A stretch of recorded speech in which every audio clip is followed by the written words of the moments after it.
Hello everyone, welcome back to my channel.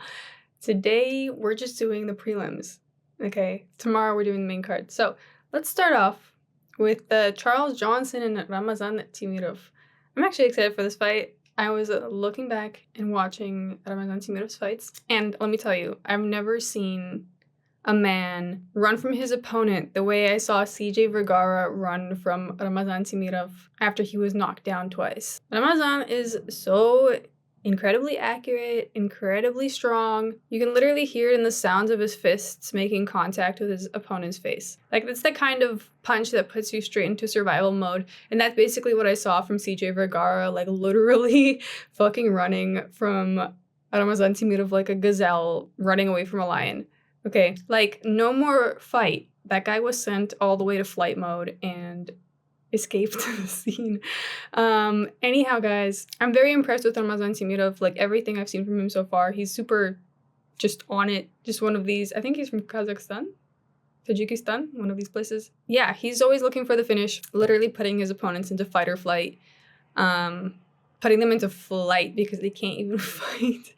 I'm really liking this from Ramazan Temirov. And look, Charles Johnson is cool too. You know, I like his style. He's also pretty aggressive, but also a lot of his, recent fights have been decisions. But yeah, another thing is I haven't seen any grappling from Ramazan Temirov, so we'll see what happens if he gets taken down.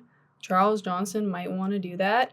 But honestly, I feel like this is going to remain mostly on the ground because Charles Johnson prefers to box anyways.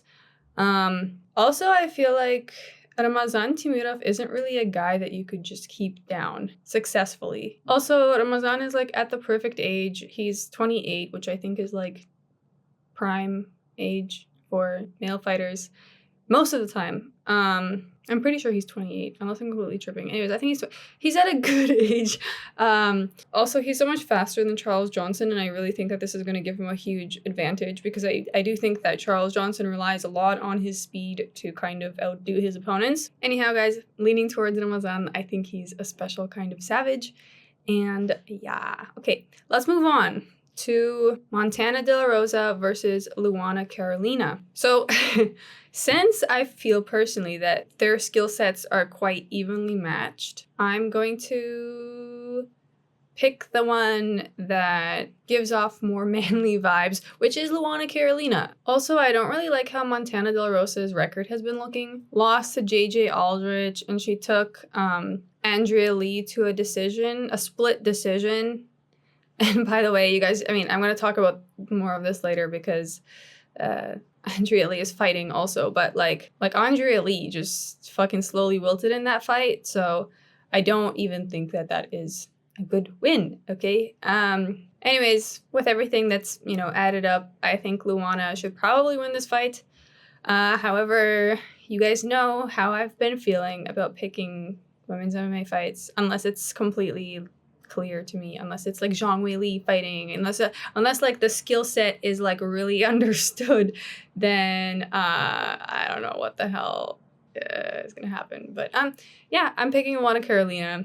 Let's move on. This isn't the worst fight. There's one coming up. Anyhow, let's move on to Lucas Almeida versus Danny Silva. So I'm siding with Danny Silva because I just think he has more skill to win this fight. I think, to me, it feels like Lucas kind of got lucky in his fight with Timmy Kwamba because Timmy Kwamba basically just let him box without doing anything, without getting any takedowns, except for like literally it was last minute of the third round and he finally got a takedown and Lucas Almeida couldn't really do anything about it. And like, even the commentators were like, wow, it's a little late for that. Basically, Lucas Almeida won that fight, I think, because Timmy Kwamba led him. Also, I think Danny Silva's fight IQ is higher, and I think this is basically the main reason why he's going to win.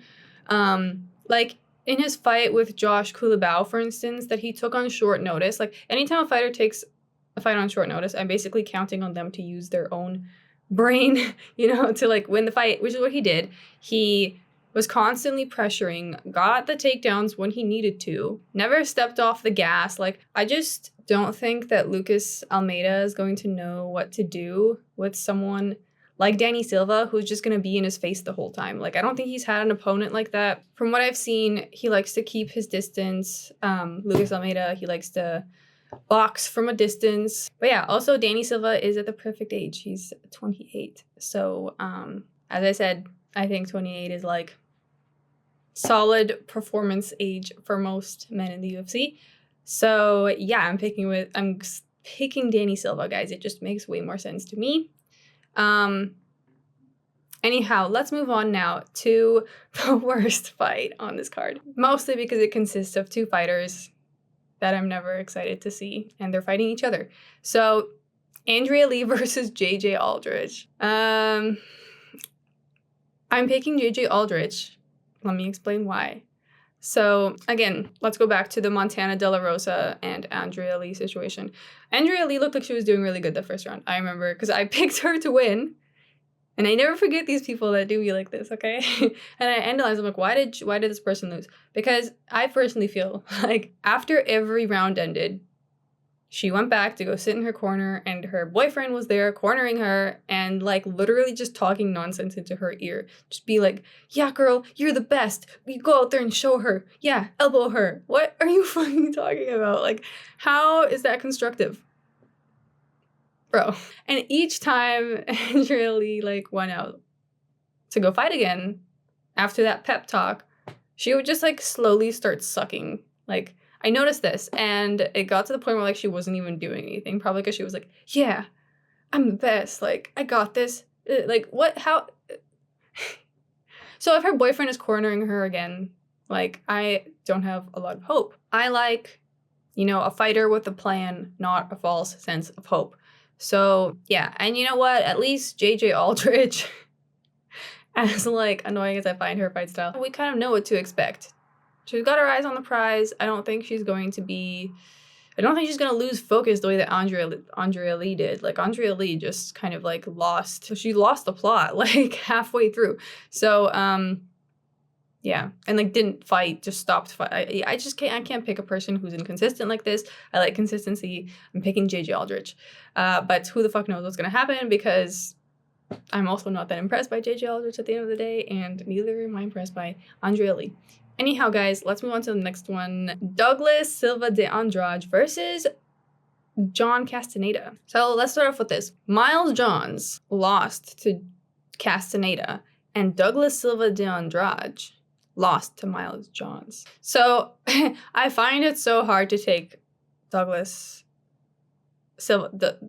I find it so hard to take de Andrade seriously because of this. Okay, and actually, this is another one of those fighters where I was so confident he would win. I'm pretty sure I picked him last time, and I was just like shocked at how much of nothing he was doing. Like, I don't know. I feel like, he had a few decent moments in that fight. Okay, you're fighting Miles Johns. I'm not going to get to it.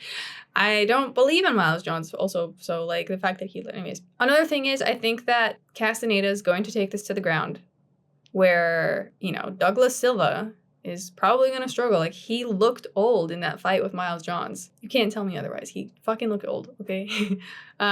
And he didn't look as good as he did in his previous fights. So I think that Andrade is kind of on his way out. I think John Castaneda can mix it up a little more.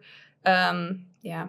I just feel like Douglas Silva de Andrade, longest name, isn't like inspired anymore. You know what I mean? I'm not sensing anything inspiring about him.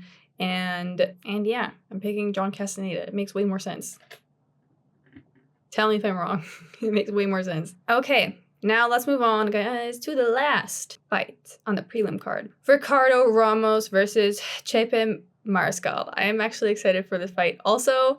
I think it'll be a good one. So what I'll start off by saying is, in Chepe's last fight, he actually went through a very tough weight cut, and I'm pretty sure it's because he took that fight on short notice. And guess what? He still won. Round 1 of that fight, of his last fight, was like pretty competitive.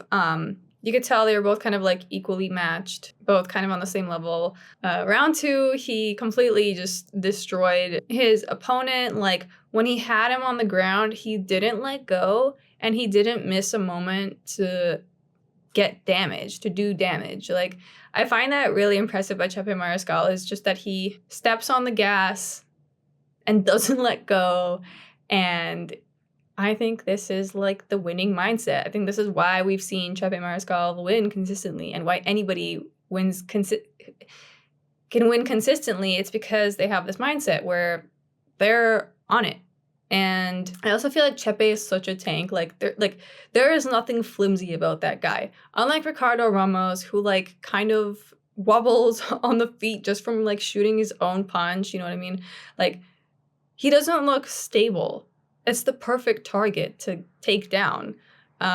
He's so takedownable. So I'm picking Chepe to win via grit and tank. Yeah, I just don't see how Ricardo Ramos is going to do this one.